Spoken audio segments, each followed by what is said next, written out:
So we're sitting here with Stephane Kojec, and what she is to me, folks, is a gifted, holistic Australian mystic with amazing meditations and spiritual practice. And of all her links and our website and social media will be posted on the links below this video. So before we get started, tell us a little bit about yourself and what you've been up to these days. My name's Steph. My goal in life is to help guide people towards becoming the truest and highest version of themselves. And when I think of myself, I don't wouldn't say mystic or anything special or super spiritual. I'm just someone who's climbing up the mountain and possibly one or two steps ahead, and I can turn around and, point to the person who's coming up the same path as me, take that, stone, that step, grab here, pull there, and help them by being maybe just one or two steps above them. So I'm not like the mystical guide at the top of the mountain that's unreachable, just someone that's maybe one or two steps above. To me, you are. You're not only that, you're ultra spiritual. Not just plain spiritual, ultra. No. Ultra, no. Spiritual has been a term that I've had to sort of change my, conceptions of what spiritual means, because I guess growing up, I never really had anything to do with anything mystical or spiritual. I was very science-based, very what you see is what you get. And that's how I got led through science, actually, towards the whole, world of mysticism and spirituality and, other dimensions and all things like that. So I think science has led me in this path, has been definitely the stepping stone for me. So what are the influences that led you to this science of mysticism or metaphysical, spiritual, whatever you want to call it? Yeah, I guess there's a few different scientists that are on the forefront of, changing people's consciousness through science. And I think science is truly now the language of mysticism. I think it's bridging so many gaps between,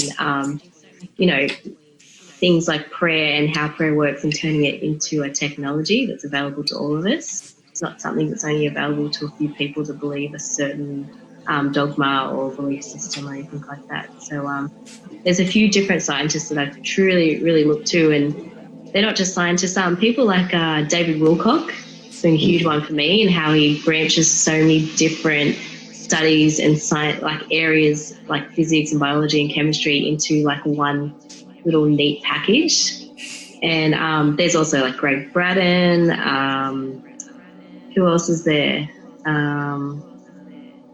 Dan Winter's been a big influence on me. Who else? Dr. Bruce Lipton. All these. Yeah. Well, I know the two Wilcock is awesome. You can catch him on Gaia too all the time. Yeah, I've been actually watching his new wisdom teachings ones, and that's eye-opener, and it just sort of demystifies everything in a way, but it also makes it that much harder to grasp as well, because you realize the true nature of this universe is so intelligent, and you can't understand it from an intellectual standpoint. Like, you have to really start bringing all this information into your life and experience it for yourself to get understanding of it and get true knowledge. So it's that's part of the journey for me. So from your own personal experiences, what are the benefits or insights you noticed from the meditation?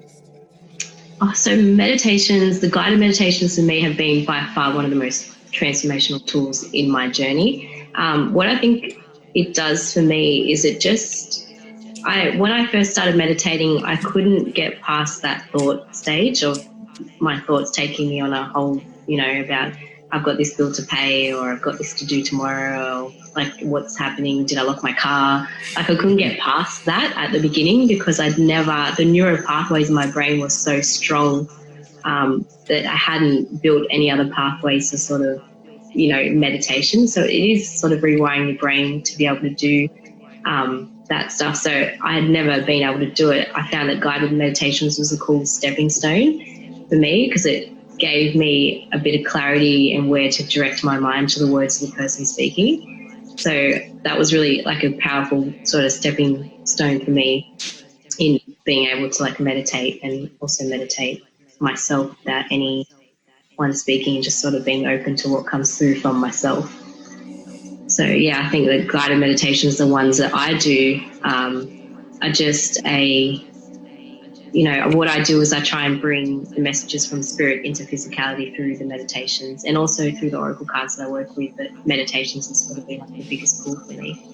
So they're just sort of a guide, something to help you sort of focus your thoughts, focus your mind and your body, and being able to tap into that sort of inner energy field, that space within you. Yeah.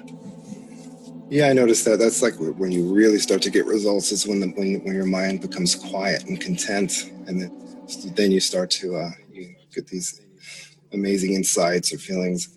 So from the meditations, can we talk about the specific meditations you have, and to also what moved you to make these certain meditations that you have?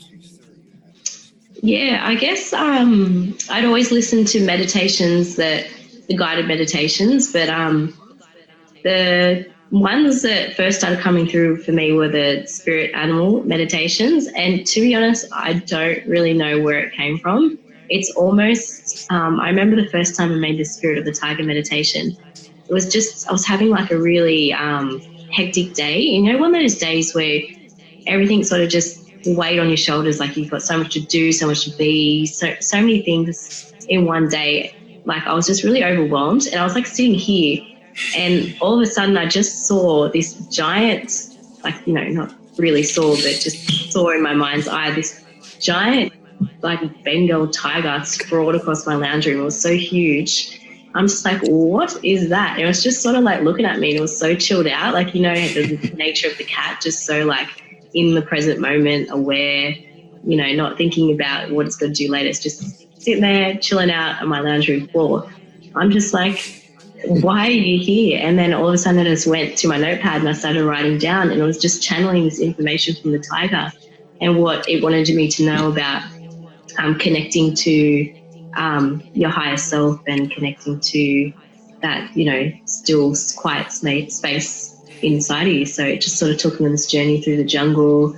It showed me how, the plants and trees and the birds interacted with it. It took me to its little sacred space, this waterfall with crystals. It just took me on this amazing journey, and I just recorded it all down, read it all down, and I sort of meditated with that little thing I wrote down. And then I decided to record it for myself, and I used it for myself for a few weeks. And then I decided to go, I think other people might be able to benefit from this. So I chucked some music on it and played around with it, and I put it up on YouTube. And that's sort of where Metanoia meditation sort of started. Just can't really say I chose to do it in a way. It just sort of came to me.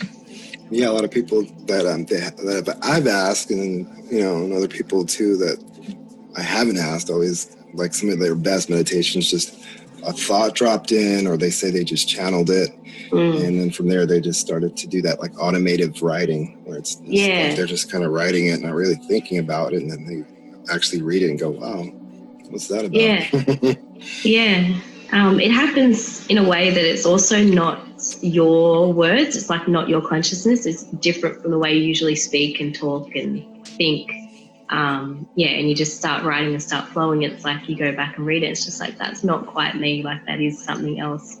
And also, if it feels like expansive and uplifting, you know that it's something higher than yourself, or something greater than yourself that wants to come through you and use you. And you just happen to be open at that moment to receive that, and available to receive that. It's funny too what you're saying about the cat. Eckhart Tolle, I don't know if you heard of him, but he had a quote, and he said, I lived with several Zen masters throughout my life, all of them cats. Yes. Animals, they're so in tune to the vibrations around them. They're not as blocked as we are. So, when they're relaxed, you can be relaxed because they've got access, to that field of information in the same way we do, but I guess that they're more in tune with it. So yeah, they don't have the thinking mind. Yeah, them and blocking all the, information. So how about some of the other meditations then? One, they sort of come to me in a similar way. The heart vortex meditation sort of just came from me doing my own research into like I guess, holistic healing in a way that, it doesn't involve Western medicine in any way. So I started doing a little bit of research, and I got into the heart and it was through some of those links on Gaia actually that I found that information, but how the heart, if you invoke certain emotions, the heart's muscles actually fire in a unique sequence. So they're not firing the way they normally do. So if you have the vibration of gratitude or joy, those high vibrational emotions within you, the actually heart's beating and constricting itself in a certain way that creates a vortex within your veins. So I just thought that was so interesting and so cool, and how it's actually structuring the blood in your cells that are available for healing, so much more powerful. And I'm just like, wow, this is such cool information. I just started writing it down, different notes. I have a few different books with different things. I just write down what I think is really interesting. And that just sort of turned into a meditation, because I was just thinking about that information while I was looking at a tree, and I just sort of saw the tree absorbing the sunlight going down into the roots, and that was really akin to the way we absorb air, and it goes into our lungs and our bloodstream. I don't know, it just sort of, I can't really pinpoint that I'm trying to create something. I just sort of write stuff down over time, and it just turns into something that I think I would like to use for a meditation. And then I thought, why not share it with other people? So. Yeah, that's kind of how I like to write. I'd like to be able to channel more, but maybe with the help of you. But, there's certain things I go, oh, wow, that's cool. And I jot down some stuff. And then, oh, that's cool. And I jot some stuff. And then one day I'm like, okay, let me kind of put this in a meditative writing or poetry or, whatever I'm going to do, like some little vlog or something of some type of online social media that people are going to go, oh, wow, what's that about? So I truly don't think channeling needs to be all at once, something, really in a spiritual place or doing anything in particular. The stuff that I write happens over a few different weeks. And for some reason, I'm guided to a certain page in a book or a certain YouTube video, and just the notes accumulate over time. And that can be channeling in itself. You're putting different information together in one spot, and it makes sense for you, and then you can utilize it in your life. I think that's channeling as well. It doesn't have to be just one thing where you're writing it down all at once. Your guides and the universe wants you to find certain information. It's not all in one spot, so they're directing you to different things, different videos, audios, books, conversations with people. Something when you're out in nature, the way a leaf falls or something. That the universe speaks in such cool ways. Mm-hmm. Yeah, and it's always available. I think it's important to just have a little notebook just to record all the stuff that really stands out to you. The stuff that stands out to you is standing out to you for a reason, and that's what I've found, and not to truly question or double check it. Just if that's really speaking to you, then that's for you. Yeah. And too, if you're in nature, a lot of people get inspired, and they're not kind of realizing that when you're in nature and you're submersed, it's like a perfect vibration. And so you're going out there, and then it starts to, envelop you, and then you start to become feeling different, the trees, to the sounds, to the breezes. My cat, I was wondering where he's going. Yeah, definitely. You start to vibrate in alignment with the Earth's vibration, and that's, one of the most healing and powerful vibrations that you can interact with, especially for being, on the Earth. It's everywhere, you can't escape it. So if you intentionally connect to it, it's very powerful healing, I think. Yeah. Definitely very inspiring. And it's funny thing, because earlier you were mentioning when you first started meditating, the problems that you were having. And it's kind of like the meditation that me and my friend wrote, that you were gonna, or that you actually, I say you were gonna, because every person that I get involved with, it takes them forever to do something. But you were really quick. You're like, oh yeah, I think I could do that. And then a week later you did it. So I'm still thinking you haven't did it. But, beginner's meditation is the one we worked on. And it's kind of like what you were saying about the keys. And did I pay this bill? You know what I mean? That kind of stuff. That I leave the door unlocked. I get my wallet. Is it still at the school? Because you're a teacher. Yeah. So you're all around teacher, huh? Spiritual teacher and teacher at the academy. My life purpose. Yeah. But yeah, that meditation that you wrote, that resonated a lot with me because it's something that I still deal with. You know, thoughts don't go away. It's just more awareness of, oh, I'm thinking a thought, come back to, you know, 0 point again, and then it usually wanders and comes back. And it's something that I don't just do in my 20-minute meditation practice. I try and do throughout the day as much as I can. Just come back to me and come back to now when I realize I'm going down a thought pattern, a repeated thought pattern that I don't want to give any more power to anymore anyway, especially when it comes to things that just aren't serving me. I just don't want it part of my life anymore. So it's not just a little, 20-minute meditation practice. It's something you can take into your day, all day, as much as you can be aware of to try and, Oh yeah, and which, by the way, I mean, you edited that beautifully too. I mean, it wasn't like you just changed a word or two to the meditation that we did together. Yeah. Did you say in the meditation you say the key, right? The key is that the awareness. Well, I'll say this. I'm trying to figure out the parts of your very relaxed body. That after that, and then you say about the focus. You say the key. I think it's a cornerstone of any sort of self-development is awareness of your mind. I don't think that you can get very far without it because you're not, you can read so many books and listen to so many audios and things like that and all this amazing stuff. But if you don't bring it back to that, that sort of foundational awareness, you can't create any real change, like any lasting change in your life unless you know your thought patterns, you analyze yourself and you know what's going on inside your mind.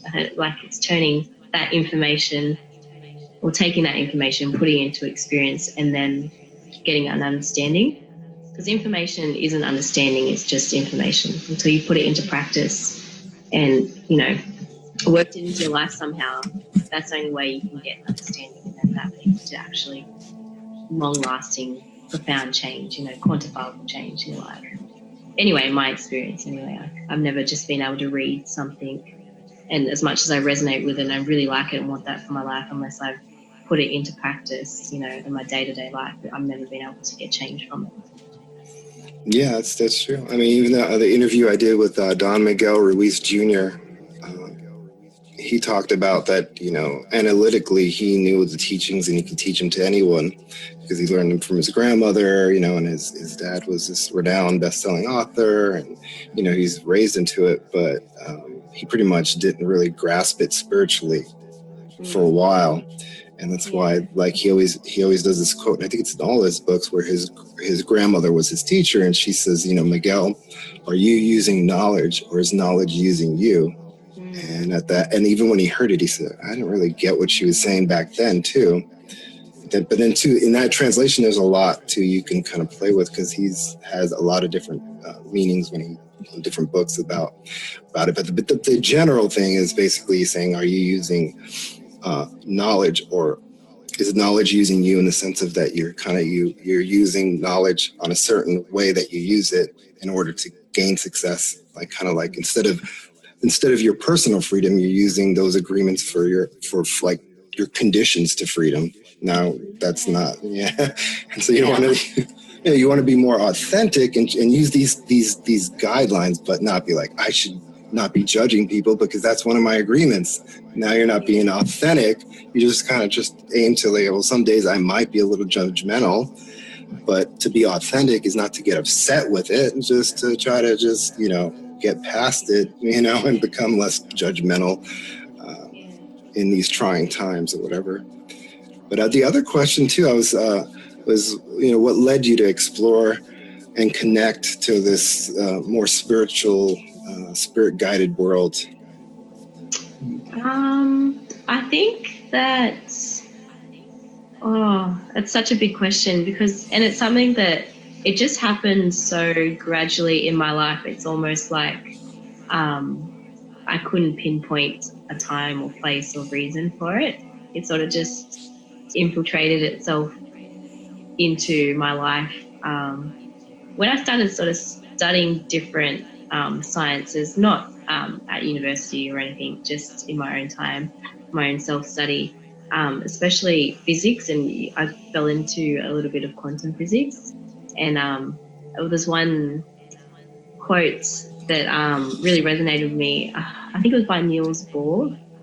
But anyway, if you think you've understood quantum physics or physics, or if it hasn't profoundly shocked you by now, you haven't understood it. So like, it's pretty much, you can't understand the universe that we live in. It started just sort of breaking open those, dogmas, I guess, that I was restricted to about how the world works and the world that we live in and what we have access to and what we're capable of. And I started, realizing that, the body that we're made of is, it's like where the Buddha said that this world is an illusion. It actually is an illusion at the point that we're all made of subatomic particles, and the only thing that differentiates you and me from like the table right here is the rate that those atoms that it's made of are clustering and vibrating at. And when I started like realizing the truth of the world we live in, it just sort of, opened my mind, I guess, to what else could be out there and what else can we have access to and what can we learn from. And I guess that would be the only thing that I could really think of that led me towards a spiritual path. It just sort of opened my eyes to the intelligence of the world, and that this world isn't actually physical in any sense of the word. It's a relationship between those particles and that energy. And just shape-shifting in different forms. But really, this world is a relationship, and that's the truth of the universe we live in. So changed, like, my perspective on things. Yeah, I was just watching this thing called, Joe Espinoza on Gaia.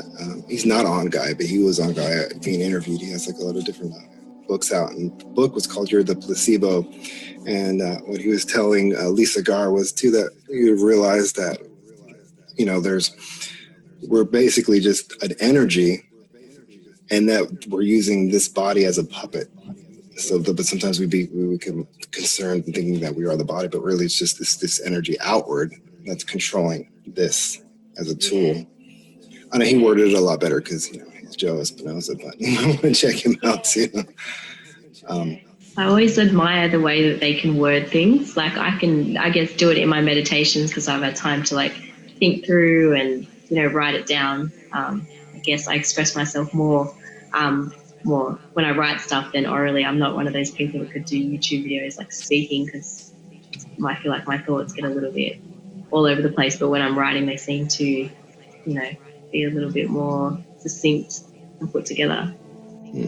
I'm sure you make a great speaker. I mean, you're a teacher. All you have to have is your notes and be focused on the spiritual teaching. I'm not very good with the camera at the moment, anyway. Oh, no, I thought maybe talking about like in front of like, a crowd of 1,000 people that they're going to like sit. More one-on-one. So, or you could be with your children, your students. Yeah. Okay, sit with Guru. Let's meditate. Meditate. I always make them meditate as much as I can. Oh, so that's good. Yeah, that's right. They probably get naps. Well, in Australian schools, it's definitely becoming a tool that teachers use to help prepare the kids for life. And it's a lifelong skill that you can use. Like teaching kids how to swim is a lifelong skill. Meditation and the awareness of your thoughts is something that they can really take into their life and use it, not just like algebra. And I shouldn't be saying that because I'm a teacher, but it's definitely a lifelong skill that they can use. The other question was, what feeds your spirit? And it could be what feeds your spirit these days too, because last year it could have been folding clothes in the laundromat and smelling the fabric softeners and the new detergent that you just bought, and you're like, this is awesome. Or slowly turning the page of a magazine without getting up every 5 minutes to do something. I have to say at the moment, I guess a constant throughout my whole life has been nature, like being as close as I can to nature. That definitely feeds my spirit. I would say makes me feel more of myself and more connected to, I guess, the universal intelligence, and more connected to everything around me. But definitely at the moment, as well as nature, would be just writing the meditations and feeling connected to a, higher and greater intelligence would be something that truly feeds me and makes me feel like the truest version of myself. So writing, reading, and Because I was just thinking, you said, you're more of a nature girl, and I was thinking, okay, so no microwave. What do you eat? Are you like a straight up vegan, or do you have a little meat? Like, what's your daily kind of consumption? Yeah, I would say I am vegan, but not on purpose. I think just happens to be 95% of my diet is actual vegan diet, but I don't label myself as a vegan or vegetarian or anything. I do still eat meat, but I guess the vegan thing comes from just dairy does not suit my body at all. So really high plant-based diet, trying to get as much of that light into my body as I can, which helps, raise our light potent as well, eating plants. They're made of light and we're made of light. So as much as we can eat of that. And just water and get my coffee in every now and again. And that's about it. Oh, yeah. You got to try Bulletproof. Have you heard of that coffee or keto? Yeah. I have. Have you tried it?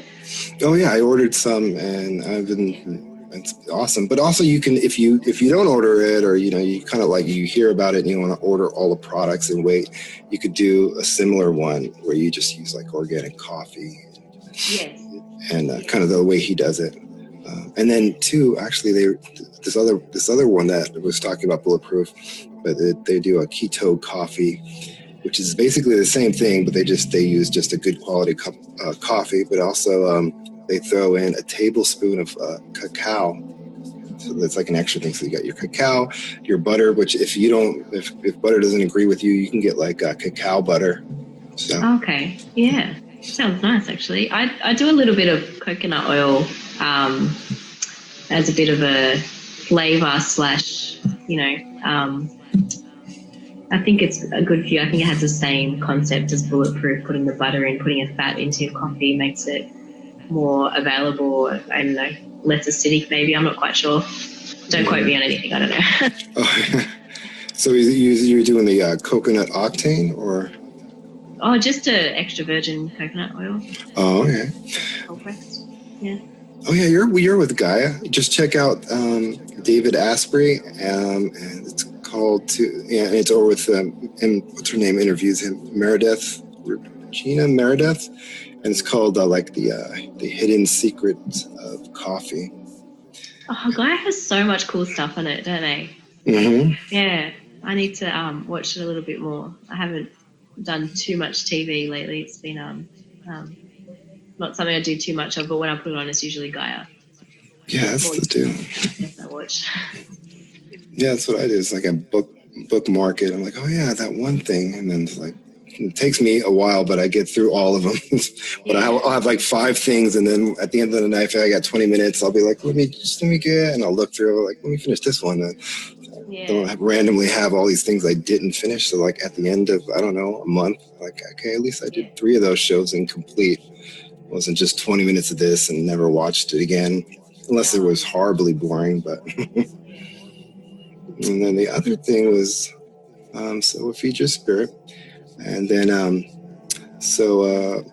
know if I had to phrase this.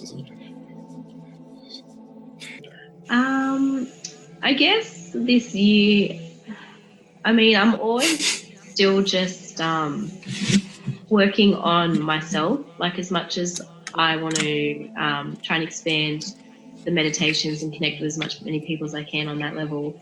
I think this year still I get clear messages that I need to focus on my own, I guess, spiritual development, self-development, working on being just the highest version of myself, creating just the clearest channel I can, and being the most authentic, clear channel I can. So that's a lot of my own self-work and coming back to those foundations of awareness and changing those neural pathways, and a lot of guided do a lot of work on the psyche in my own mind. So that's definitely what the rest of the year holds for me. And I guess it links back to that question of what feeds your spirit. Just writing the meditations and doing, that's what I'm most guided to now. Not overworking myself in any way, just, I guess the whole hustle, output thing is I watch a lot of those motivational videos where they're always talking about grinding and hustling and, getting out there as much as you can, doing as much as you can. I guess I've been guided in another way by spirit, by that universal intelligence, to just work on my inner state in my psyche, and then whatever comes out of that is from spirit and is meant to, help people. So I guess that's the only way I can grow and evolve my channel, is if I'm really connected to that, and then whatever comes out, I can trust and know it's for the highest good of everyone, not just myself. So yeah, that's what this year is, and I guess probably for the rest of my life is probably all about. Yeah, and actually too, you were speaking about these oracle cards, and then the next question I think kind of leads into that, and then that'll be the final question. I don't want to grill you too hard, but this one is what are your daily spiritual practices and why? And I would think some of it has to do with your cards, crystals. Yeah.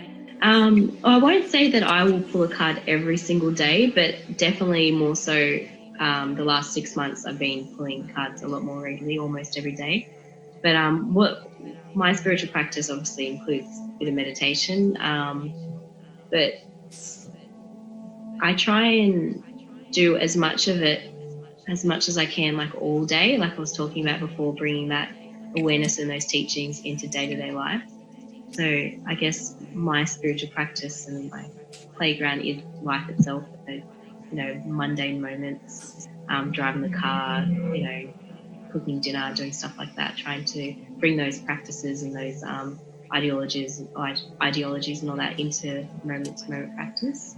But the oracle cards, I resonate really well as a tool, because it sort of brings that whole spirit and that dimension, those energetic, that information within the field into physicality, especially like when you're with someone and they're saying, oh, this is what's going on in my life. And I go, all right, I'll pull a card to work out what's going on in your energetic field at the moment. Shuffle the cards, pull it, and it's the exact card that matches their energy, those thoughts at the moment, their emotions at the moment. So it's sort of like this really cool tool that makes it very clear what's going on. It can't be misinterpreted, in a sense, like it's just there in black and white, and that's why I really resonate with that tool.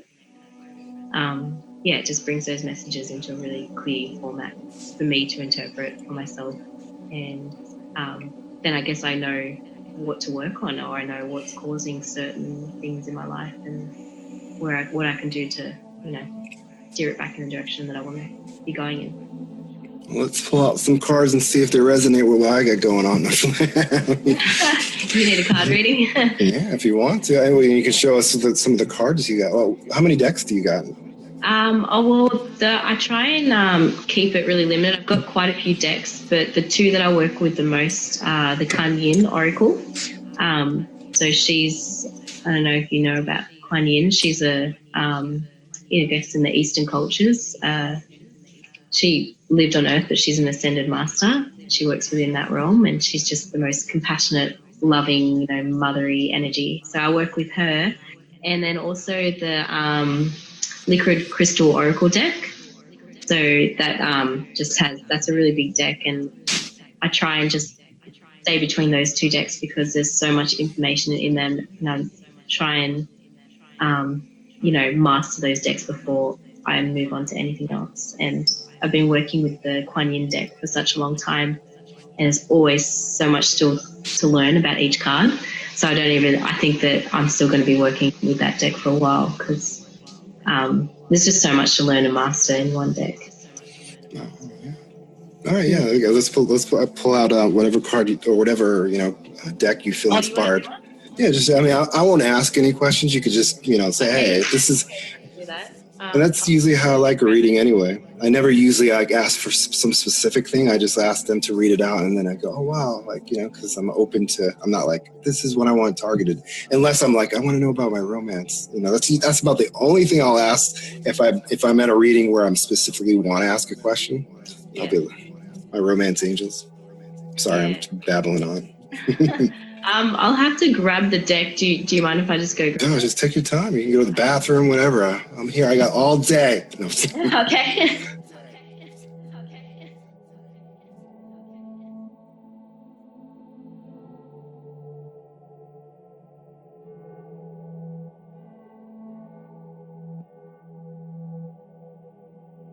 All right, I got it.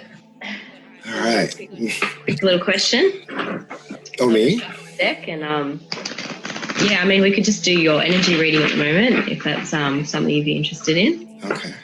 Yeah, so I'll just ask for a card that best represents what's going on in your energetic field at the moment, and then I guess it will hold a message that can help you support that in in either maintaining it if it's a good vibration, something that you want, or how to and I guess an action step in changing it if you need to change it. But I can tell already your vibration is pretty good. But yeah, we'll see what comes up. So it's just basically using the law of attraction and trusting in that the right card will come through, which it always does for me.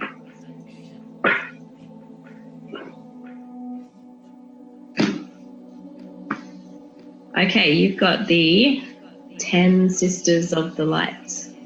Okay, and so what that card is representing is that you've actually got access to a lot of gifts and talents from past lives that your higher self wants to bring into this lifetime to serve you on your soul purpose. So I guess right now, because you're doing something that with the interview, you're doing something that you're passionate about that could be unfolding towards your life purpose, and something greater even than this. Your guides are wanting to connect with you and show you and bring into your life those past talents that you've developed in past lifetimes to serve you on this path in this lifetime. If that makes sense. Oh, yeah. I mean, one thing I really like doing too is lately, and then, trying to get the right people or whatever, it's just interviewing. And even if it's somebody that doesn't necessarily do interviews, but just that to get their voice out. And sometimes it makes them feel really good too, because it's like gives them that communication that they might not have had when they have an interview, and they feel like, oh, wow, I was able to, articulate this message, not just to myself, but to other people. Yeah. Well, I guess that's why that's coming through as your card at the moment, because that's your vibration right now. That's what you're in alignment with at the moment. So that makes sense that would come through, something that's for your purpose. And and I guess that's why your vibration is quite high at the moment, because you're doing something that you're passionate about, something that you enjoy, and that's just going to naturally raise your vibration. The same way that we're talking about being the most authentic version of yourself just naturally raises that, and it puts you in alignment with those gifts and those talents that can be brought through. So you could even, when the interview is done, go and meditate on that and connect to your higher self and ask, like, what are those gifts, what are those talents that are wanting to be brought through? I mean, you don't know what you were in your past life. You could have been someone that, like an Oprah in a past lifetime, doing interviews and doing all that stuff. So you could have access to a lot that's going to serve you well in this path. So that's what's wanting to come through at the moment. And that's what your vibration is, alignment now. You've got access to bring that energy through at the moment. So that's pretty cool. Can we do this one? But just one more. But here's what we'll do. Give me like 4 things to choose from, like 4 questions, and I'll choose a question out of those, because I'm never usually good at like, oh, this is what I want to ask. Like I said, unless it's just like, tell me what my romance angels say, or so you give me 4 questions of what, and then I pick the question I want you to ask. Like if you like, this. So I guess the questions that I get most out of my client, pardon?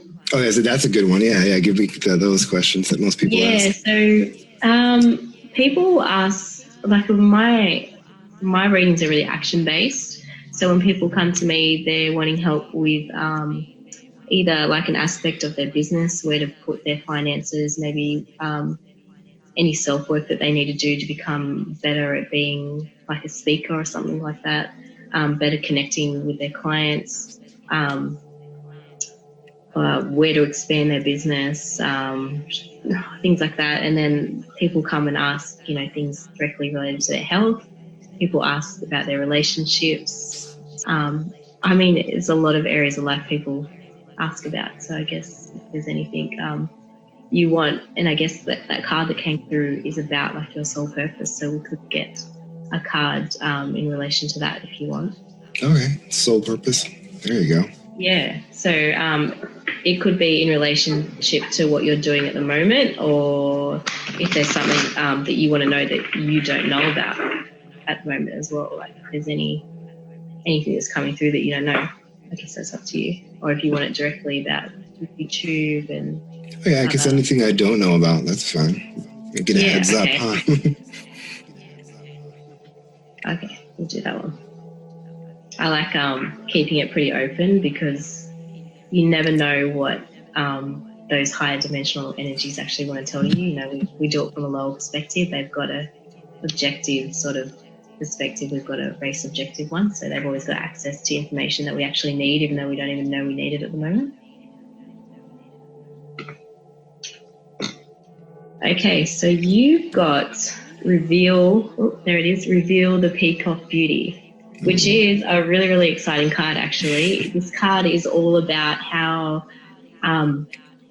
what's coming through at the moment is saying that your unique sort of gifts and talents and passions are actually creating in a very near future, actually, there's going to be like a really big expansion. So when you think of a peacock, you know, their tails, there's a lot of bright colors, there's a lot of, I guess, you know, just a lot of beauty in the peacock is something to admire. There's, in the near future, what's coming through this card is that your guides are saying the sort of effort that you put into your purpose and your passion and those little avenues that you've been working on are pretty much going to pay off. There's a lot of light, there's a lot of sort of like clean sunshine, like a summer vibe coming through for you. So it could be a lot of growth, a lot of expansion. Summer sort of represents, you know, things are flourishing, you know, blooming. Everyone's out and about doing lots of stuff, like a lot of social interactions, a lot of relationships are blooming. So that's basically coming through this card. And you might actually look up number 6, because the previous card that you got was 33, which adds to 6. This is 2 and 4, which adds to 6. So I don't know about numbers very well.